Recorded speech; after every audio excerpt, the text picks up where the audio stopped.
నమస్తే అన్న. నమస్తే. ఏం చేస్తుంటారు? నా ట్రావెల్స్ బిజినెస్ ఎట్లా నడుస్తున్నారు? ఇక్కడ పర్వాలేదు అన్న. బిజినెస్ ఎట్లా బిజినెస్ పర్వాలేదు. ఓకేనా. గతంలో బీఆర్ఎస్ ప్రభుత్వం ఉండే, ఇప్పుడు కాంగ్రెస్ ప్రభుత్వం మారింది. ఏమైనా మార్పులు కనిపిస్తున్నాయా? ఇప్పుడు కాంగ్రెస్ ప్రభుత్వం ఏం చేసినట్టయితే ఏం లేదు. మొత్తం చాలా వెనకబడినే ఉన్నాము. అంటే గతానికి ఇప్పటికి ఏం తేడా కనిపించలేదు. ప్రజాపాలన అని చెప్పిండు రేవంత్ రెడ్డి. చెప్తుండు, గొప్పలు చెప్తుండు, కానీ అటువంటిది ఏమి చేసినట్టు కూడా ఏం కనిపిస్తలేదు. ఇచ్చిన గ్యారెంటీలు కూడా ఏమి మనకి ఇప్పుడు మటుకు కూడా ఏమి అమలట్లేదు.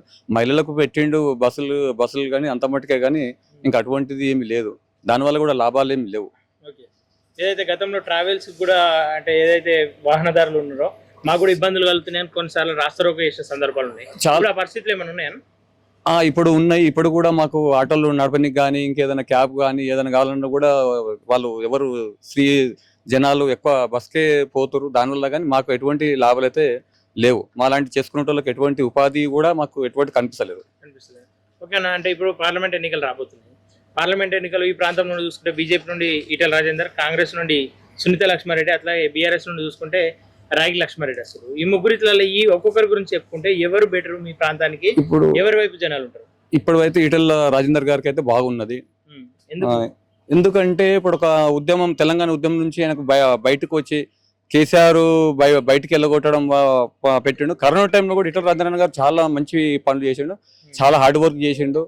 అది మాకు చాలా మేలు జరిగింది. కరోనా టైంలో బాగా మేలు చేసిండు మాకు. అంటే బీఆర్ఎస్ ప్రభుత్వం ఉన్నప్పుడు చేసిండు. బీఆర్ఎస్ ప్రభుత్వంలో ఉన్నాడు కాబట్టి కేసీఆర్ అయితే ఎప్పుడైతే బయటికి వెళ్ళగొట్టిండో దానివల్ల ఇంకా వెళ్ళి కూడా మాకు ఇంకా జనాల్లో ఇంకా ప్రజల మనిషి అన్నట్టు కనిపిస్తుంది మాకు. అదే సునీత లక్ష్మారెడ్డి కూడా గతంలో అనేక పనులు చేసింది అని చెప్తుంది. ఈ ప్రాంతానికి అభివృద్ధి పరిచిన అని చెప్తుంది. వాళ్ళు చెప్తున్నారు కానీ ఎటువంటి అమలు ఏం జరగలేదు అన్న. ఎక్కడేం జరగలేదు. జెడ్పీ చైర్మన్ గా ఉన్నప్పుడు కావచ్చు అనేక విధాలుగా ఈ కార్యక్రమాలు చేసిన అని చెప్పేసి అంటారు కదా. మాకు ఎటువంటిది అయితే కనిపించిన మార్గాలు లేవు, దాఖలాలు లేవు. రాగి లక్ష్మారెడ్డి ఎట్లుంటారు? లేదన్న, మాకు అసలు ఎవరు అనేది కూడా మాకు చాలా మటుకు తెలియదు. ఆయన ఏమంటారు అంటే ఈటెల రాజేందర్ కావచ్చు, సునీత లక్ష్మారెడ్డి కావచ్చు, వీళ్ళందరూ నాన్ లోకల్, నేను లోకల్ బిడ్డానని చెప్పేసి చెప్పుకుంటుండే. కానీ అది ఎంత మటుకు అనేది జనాలు అయితే ఎవరు గుర్తించారన్న, ఎవరికైతే లేదు, గుర్తుపైతే లేదు. అంటే ఇప్పుడు ఎవరు గెలిచే అవకాశం ఉంది? ఈటెల రాజేందర్ భారీ మెజార్టీతో గెలిచే అవకాశాలు ఉన్నాయన్న. కానీ రేవంత్ రెడ్డి ఇలా గతంలో ఇక్కడ పార్లమెంట్ ఎంపీగా చేసిండు, ఆయన ప్రభావం మేము చూపి కదా కాంగ్రెస్ వైపు?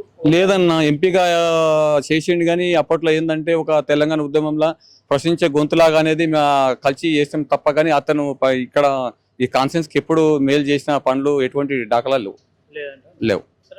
ఈటెల రాజేందర్ గెలుస్తాడు, భారీ మెజార్టీతో గెలిపాలని కూడా మేము చాలా పట్టుదలతో ఉన్నాం అన్న. జనాలంతా మేము పట్టుదలతో ఉన్నాం. ఓకే.